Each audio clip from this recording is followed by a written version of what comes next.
বন্ধুরা, আজকে আমি ঝিঙে আলু পোস্ত করে দেখাবো। তার জন্য প্রথমে আমি ঝিঙে আর আলু এরকম ছোট ছোট করে টুকরো করে কেটে নিয়েছি, কেটে ধুয়ে পরিষ্কার করে নিয়েছি। এরপর আমি ফ্রাইং প্যানে সর্ষের তেল নিয়ে নিয়েছি। রান্নাটা আমি সর্ষের তেলে করছি। তারপর আমি এটাতে একটু কালো জিরে ফোড়ন দিয়ে নিলাম। তোমরা সবসময় কালো জিরেই দেবে, পোস্ত তরকারিতে কালো জিরে ফোড়নটাই সবাই দেয়। তারপর কেটে রাখা আলুগুলোকে আমি দিয়ে নিলাম। একটু হালকা করে ভেজে নেব।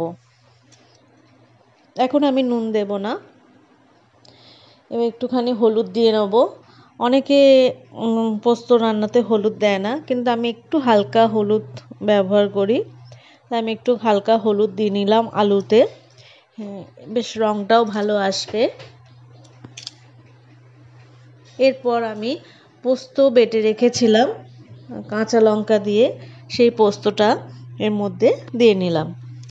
পোস্তটা আমি হালকা করে ভেজে নেব। ঝিঙেটা আমি এখন দেব না, পরেই দেব। ভালো করে নেড়ে চেড়ে পোস্তটাকে ভাজা ভাজা করে নিতে হবে। এবার ভাজা হয়ে গেছে, দেখো আমার পোস্তর কালারটাও চেঞ্জ হয়ে গেছে। খুব বেশি ভাজবে না, মোটামুটি একটু হালকা ভাজবে। তারপর এর মধ্যে ঝিঙেটা দেব। ঝিঙেটা দেওয়ার সময় আমি আঁচটা বাড়িয়ে নেব। ঝিঙেটা সম্পূর্ণ দিয়ে নেব। দেওয়ার পর আমি এটাকে আবার একটু নেড়ে চেড়ে নেব। ঝিঙে দিয়ে জল বেরোয়, সুতরাং পোড়া লাগবে না। দিয়ে আমি এই সময় নুনটা দেব। আমি 1 চামচ মতন নুন দিয়েছি। তোমরা তোমাদের স্বাদ অনুযায়ী নুন দেবে।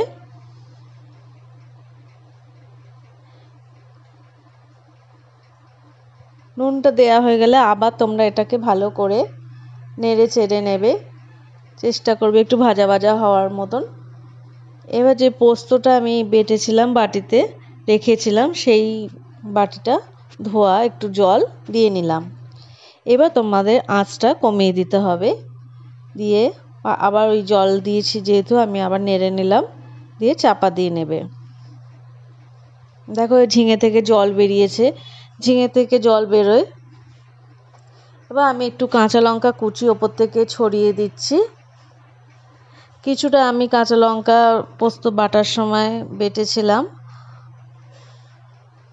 আবার ওপর থেকে আমি একটু কাঁচা লঙ্কা ছড়িয়ে দিলাম। আমার আলুটা সেদ্ধ হয়নি, আমি আবার চাপা দিয়ে নেব। কিছুক্ষণ চাপা দিয়ে রাখার পর আমি খুলে দেখে নেব।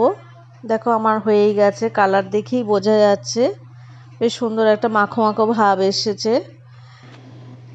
ঝোলটা তোমরা তোমাদের পরিমাণ মতন বুঝে রাখবে। অনেকে একদম শুকনো শুকনো পছন্দ করে, আমি একটু গামাখা গামাখা ভাব ভালোবাসি। রান্নাটা কেমন হলো কমেন্ট করে জানিও।